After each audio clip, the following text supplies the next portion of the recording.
You ever have one of those mornings where the world just flips upside down, and you're left wondering how you ended up in the middle of someone else's story? That's how it started for me, Jack Harper, on a chilly October dawn in Willow Creek, Pennsylvania, when I saw a sleek Maserati smash into a maple tree at 6:32 a.m. Metal screeched, glass shattered, and I swear the air itself held its breath. I pulled my beat-up Chevy to the side of Route 17, my 9-year-old daughter, Lily, staring wide-eyed from the passenger seat, and I ran to the wreckage. Inside was a woman, unconscious, blood trickling from her dark hair, her fancy boots tossed among the debris. I didn't think twice, yanked the crumpled door open, carried her to safety, and waited till the ambulance screeched in 15 minutes later. Then I slipped back to my truck, drove off into the mist, leaving nothing behind but a chewed-up pencil that fell from my coat. Didn't know it then, but I'd just saved Claire Donovan, heiress to a $4 billion real estate empire. See, 2 years earlier, I'd lost my wife, Sarah, to leukemia. Left me and Lily alone in our little house on Cedar Lane, where the whole town knew our story. Small places like Willow Creek don't let you keep secrets. I ran Harper's auto shop, fixing everything from tractors to Teslas, working 16-hour days to keep the lights on.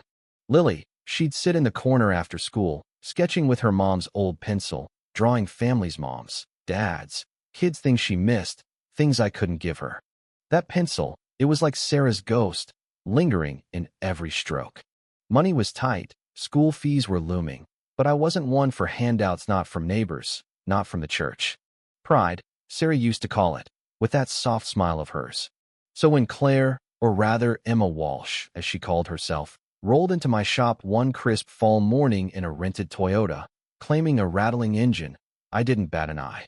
Just another customer, right? Except something about her felt off.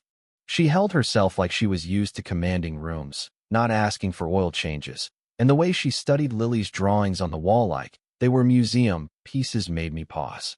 Emma kept coming back, her car breaking down in ways that felt almost scripted, a squeaky belt, a loose wire, nothing big, but enough to keep her around.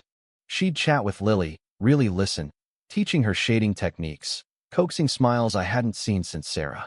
Over coffee one night, after Lily roped her into staying for my world-famous chili, Emma seemed to fit, like she'd always been there. But late at night, when the house got quiet, I'd catch her dodging questions about her past, her answers too smooth, too vague. Then, one December evening, her phone rang, some fancy violin tune, and her voice shifted, sharp, all business, talking about mergers and London. She hung up fast, said it was an old job chasing her, but I saw the panic in her eyes. I let it slide, didn't want to scare Lily, but the questions piled up. Christmas came, and Emma gave Lily this art Sethi end, the kind you see in studios, not kids' bedrooms. I tried to protest, but she shut me down, said talent like Lily's deserved the best. I was falling for her, hard, but that nagging feeling wouldn't quit. She wasn't who she said she was. Then, on a snowy January night, a guy in a suit knocked on my door. Private investigator, name of Carter. Showed me a photo of Emma. Only it was Claire Donovan, real estate mogul, standing next to skyscrapers worth more than my whole life. He said she'd vanished from New York after a personal crisis, and I was just the poor sap she'd been playing house with. I confronted her the next day, right in the shop, my voice shaking. What? We're just your little small-town experiment. Something to spice up your fancy life. Lily walked in, clutching her sketchbook, and the air turned electric. Claire's face crumpled, but she didn't fight back. She knelt to Lily, said, "You're the best artist I know, kid. Don't ever stop." Then she walked out, her Toyota fading into the dusk. Lily asked if Emma was coming back.